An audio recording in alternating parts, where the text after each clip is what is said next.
Gente, hoy vengo a hablaros de 5 personajes anticarisma, de esos personajes que no te aportan nada en la obra, o que cuando más sales ya estás en plan, joder, que se vayan ya, no lo aguanto, o al menos dan bastante cringe en algunos casos. Y si quieres que se convierta en una saga de vídeos, ya sabes, dale like, compártelo y hagamos que le vaya bien al vídeo. Desde el Dorito andante hasta la Merisu definitiva. Número 5. Zenitsu de Kimetsu no Yaiba. Y vamos a cabrear a un fandom ya. Y hay que decirlo, sin duda Zenitsu del trío protagonista es el que menos carisma tiene. Y mira que Tanjiro no es la gran cosa, pero al menos es majo y tiene una cicatriz que te puede llamar la atención. Y es que hay que ser sinceros, la apariencia física a la hora de tener carisma es bastante importante. Y parecerte a una bolsa de Doritos andante, pues no mola. Sí, los Doritos están de puta madre, están muy buenos, pero parecerte a unos no mola. Además, en el caso de Zenitsu hay que sumarle su personalidad, que no ayuda. Siendo un cobarde llorón de los grandes. Y ojo, se puede hacer un personaje cobarde interesante, pero es que el caso de Zenitsu es básicamente un chiste mal hecho repetida una y mil veces, porque ya sabéis cómo son los japoneses, el mismo chiste una y mil veces. Pero es que además de ser un cobarde llorón, aprovecha ese miedo para convertirse en un simio y acosa a cualquier mujer que ve, literalmente a cualquier mujer que ve en la calle, a ver si así alguna siente lástima por él y le sale bien la jugada, ¿no? Que estaría de puta madre. Además, aunque esto ya es bastante más personal, considero el estilo de pelea de Zenitsu bastante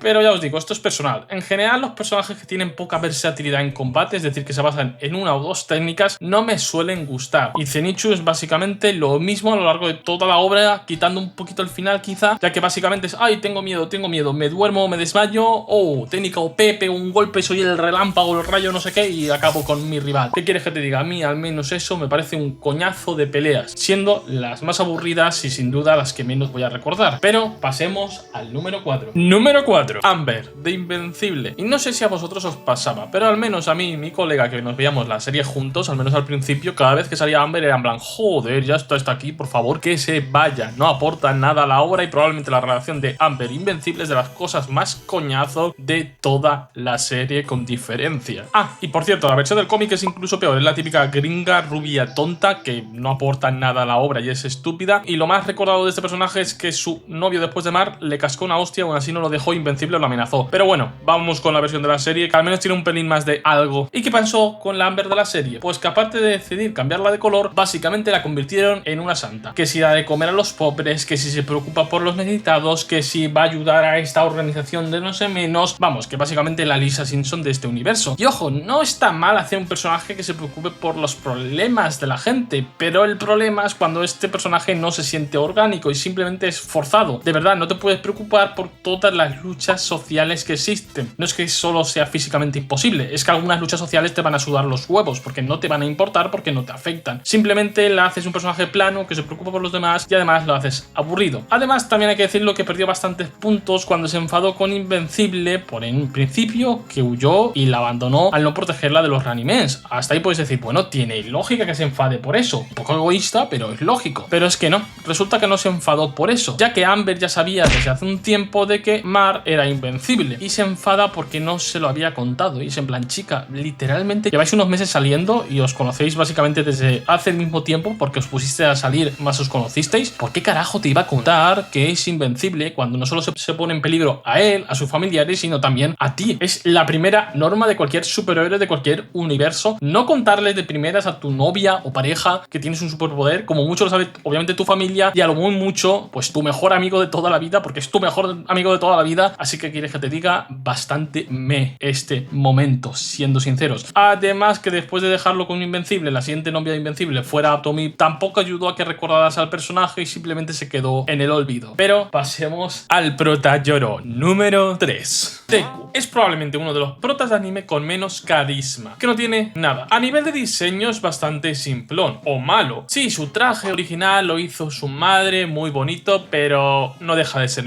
Además, hay que decir que técnicamente a nivel canon, Deku es bastante feo dentro de su universo, dicho por Horikoshi, feo, normalito, y siendo un universo donde hay gente con caras de paneles de manga, de manera literal, es un poco bastante triste esto, aunque hay que decir que el canon de belleza de Boku no Hero no tiene que ser muy normal. Pero Pero bueno, esto lo de menos. Muchos diréis que lo pongo por llorón, y sí que creo que Deku llora en exceso. No está mal hacer que tu personaje llore, muestre sus sentimientos, pero deben llorar en los momentos indicados. El llorar transmite sentimientos fuertes, ya sea de tristeza o incluso alegría, pero creo que en Boku no Hero esto se quema y se convierte en un meme, y si eres un meme de un tío llorica es complicado tener carisma. Al menos en el imaginario colectivo no vas a ser el tío más carismático del mundo, sino más bien el llorón del patio. Además, siendo sinceros, odio la mentalidad de Deku. El hecho de que se pase prácticamente toda su vida con un gran sueño, ir a la UA, ser el mejor y todo esto, sin intentarlo, no me gusta. Comprendo que no tienes queer, que te deprimas, pero al menos prepárate físicamente. Habría evitado muchos problemas en la obra si se hubiera entrenado antes, ya sea levantando peso, haciendo karate, kickboxing o algún tipo de arte marcial, pero no lo hizo. Ya está el pavo que tiene un queer, el cual es literalmente tener una cola, que dime tú que queer sí, es grande y hará daño, pero no es la gran cosa. Hizo karate porque sabía que su queer era una basura. Que Deku hubiera hecho algo parecido habría estado bien. Hace lo de la libretita, pero se me queda como poca cosa. No te pido que seas un Batman de la vida, no tienes miles de millones, pero al menos haber hecho algo. Que por cierto, que los mejores momentos del manga sean cuando Deku no es el prota y el protagonismo lo tiene, por ejemplo, Endeavor o la Liga de Villanos, es algo que no habla muy bien de Deku. Y por último, creo que algo que al menos a mí le quita mucha carisma a Deku o presencia en su manga es el hecho de que tiene un queer muy meh. No digo meh a nivel de poder, su queer está roto, digo meh a nivel visual. Estamos en un universo en el cual tú puedes luchar literalmente invocando hongos como Kinoko, Gravedad, Uraraka y un gran etcétera de queers interesantes a la hora de combate. Y Deku simplemente es pegar fuerte. Sí, después tiene más queers y esto se complica un poquito, pero no quita. La principal cosa es sea pegar fuerte. Y siendo sinceros, creo que podría haber sido bastante más creativo Horikoshi, y darle un poder creativo a tu personaje, quieras o no, le da una gran carisma. Si no, preguntarle a Goyo y su infinito y la fama que le ha dado ese poder. Número 2. Blasco o Willy de Pokémon Esmeralda. Y no os mentiré, Pokémon Esmeralda es mi Pokémon favorito. Sí, no soy muy original en este aspecto, pero bueno, es mi primer juego de Pokémon y tiene a mi Pokémon favorito. Pero algo que nunca me ha gustado de este juego, aparte de joder mucha agua, es que Blasco es la cosa más insulsa, aburrida del mundo. Este personaje es una especie de mini rival entre muchas comillas. Básicamente empieza contigo su aventura. Tú, junto a los consejos de tu padre, porque sí, en este juego de Pokémon por alguna extraña razón tienes padre y está vivo, le ayudas a atrapar a su primer Pokémon,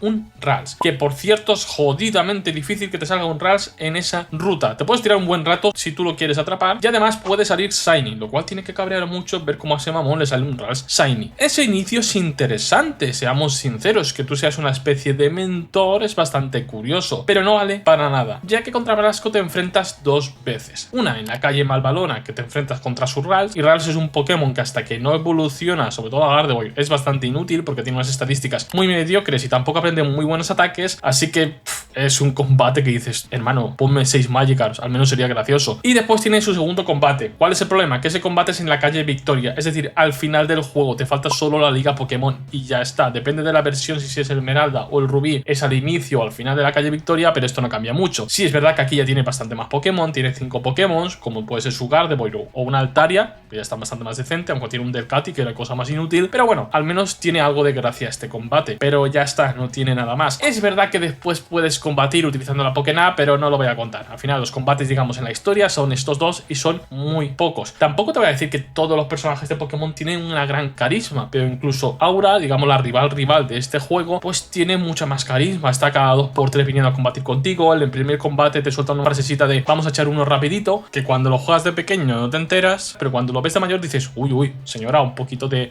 por favor, primero vayamos a cenar, me invitas a algo, un poquito de cortejo, ¿no? Pues no, directamente al grano. No, pero ahora en serio, Blasco no tiene personalidad, su única historia es que es un chico enfermizo por lo que nos dice su padre, pero como apenas combatimos contra él, se te hace un personaje muy soso. Y mira que en Pokémon hay personajes con muchísima carisma, como puede ser en Pokémon Blanco. Lamentablemente con Blasco se quedó en nada, y los remakes, aunque lo mejoran un poco, tampoco es que hagan un gran personaje. Y es una pena, porque el concepto de que seas una especie de mentor es interesante. Lamentablemente no lo aprovecharon. Pero dejemos esto de lado y pasemos con la reina de las Mary Sues. Número 1. Rey de Star Wars, la Mary Sue definitiva. Mira que se pueden crear personajes poderosos y que sean carismáticos y sin una justificación muy lógica, como puede ser Saitama. Pero en el universo de Star Wars esto no es tan fácil. Incluso personajes como Anakin, que era el maldito elegido de la fuerza, el Jesucristo de su universo, se pasó años entrenando su habilidad tanto en la fuerza como en el sable de luz. Lo único que tenía así más de talento natural sería lo de ser piloto, aunque es verdad que lo practicó desde crío, pero bueno, era bastante talento natural. E incluso cuando se convirtió en Darth Vader tuvo que cambiar su estilo de lucha porque su cuerpo había quedado destrozado. Imagínate, un tío que era el maldito elegido. Pero también tenemos a Luke, que más de lo mismo, que tuvo que entrenar durante bastante tiempo para comprender la fuerza y perdió varias veces en su trilogía. También tenemos a Yoda, que ni hablemos de lo que ha entrenado ese personaje. Ha vivido durante siglos y esos siglos se los ha pasado entrenando. Y en el lado oscuro, más de lo mismo. Todos los personajes, para tener un gran conocimiento en la fuerza, han tenido que entrenar. Pero Rey no. En su inicio, sin conocimientos de nada, literalmente es una vagabunda pordiosera de un planeta de mierda, es capaz no solo de volar perfectamente el halcón milenario, sino que ganar a Kylo Ren, que por poco que me guste el personaje, a nivel de lore es bastante fuerte. Fue entrenado por Luke, después fue entrenado por Snow y además derrotó a muchos Jedi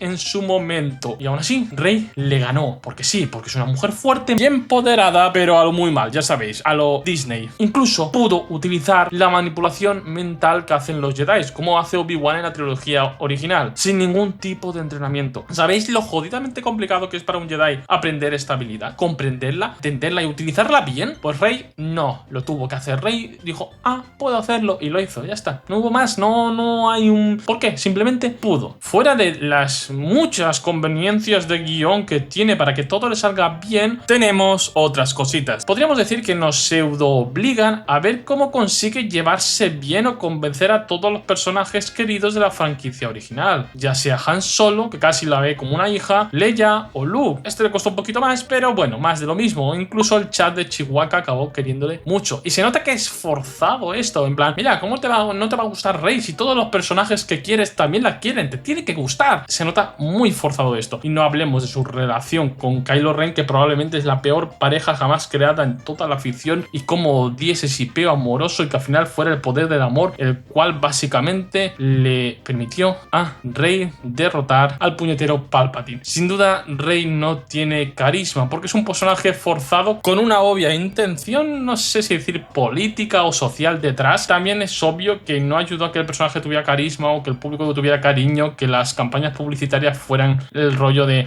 Force is Female y todo ese rollo de insultar a los fans, que sí, la comunidad de Star Wars es un poco espesita y complicada, pero creo que insultar a tu público objetivo tampoco es la jugada más inteligente. Pero bueno, en definitiva, Rey es probablemente el personaje menos carismático, la Mary Sue más toca pelotas de la historia de la ficción. Pero bueno, espero que te haya gustado el vídeo. Si así, ya sabes, like, suscríbete y todo eso que se suele decir. Dime qué otros vídeos te gustaría ver en los comentarios y adiós.